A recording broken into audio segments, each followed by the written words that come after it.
Halo sahabat pembelajar, selamat datang kembali di guruvirtual.id. Saya Hartono. Pada video kali ini kita akan membahas topik yang sangat penting dalam machine learning, terutama saat kita bekerja dengan gambar dan teks, yaitu data augmentation. Teknik ini sangat berguna untuk meningkatkan kinerja model dengan cara yang sederhana namun efektif.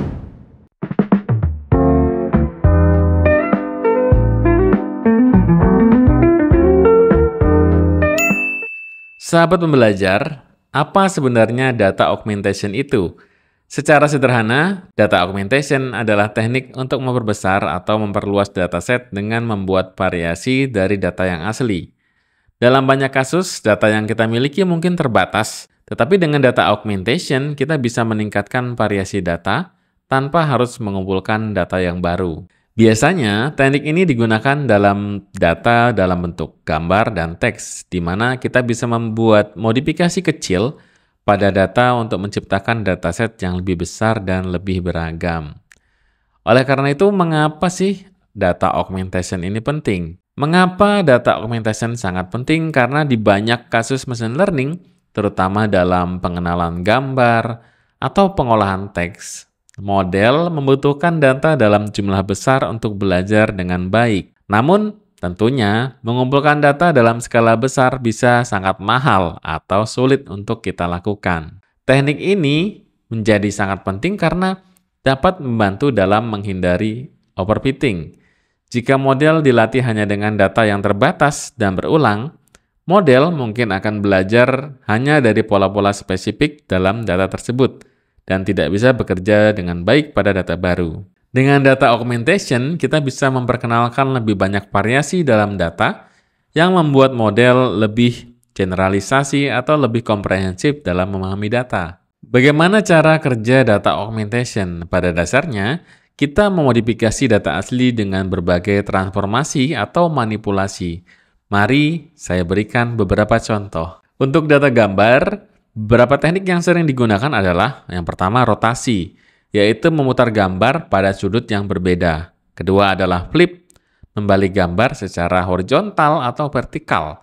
Yang ketiga zoom, memperbesar atau memperkecil gambar. Lalu shift, menggeser gambar secara horizontal atau vertikal.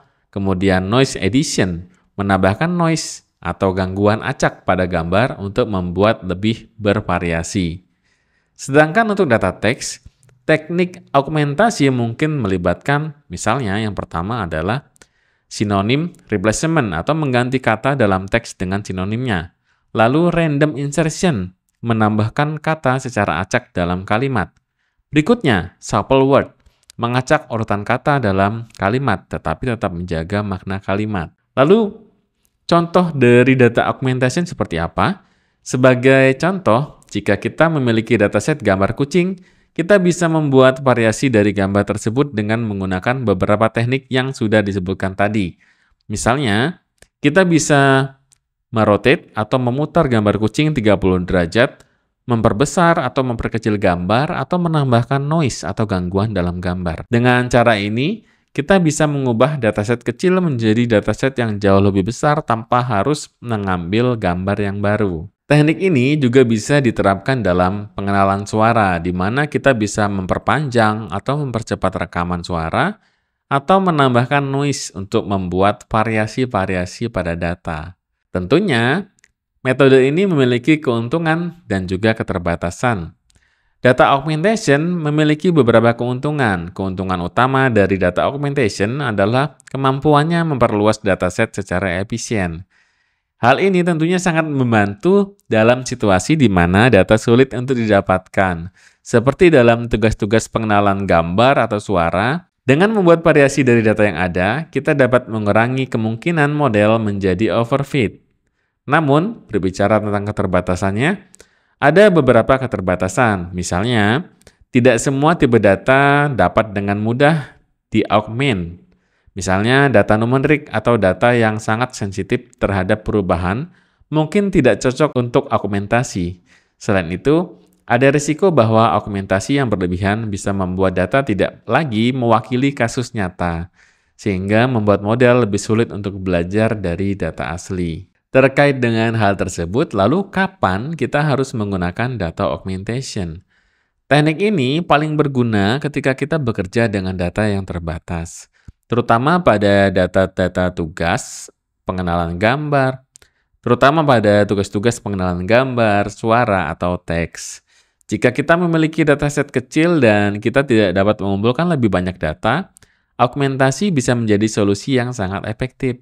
Namun, sahabat pembelajar, penting untuk diingat bahwa data augmentasi atau augmentasi data harus dilakukan dengan hati-hati.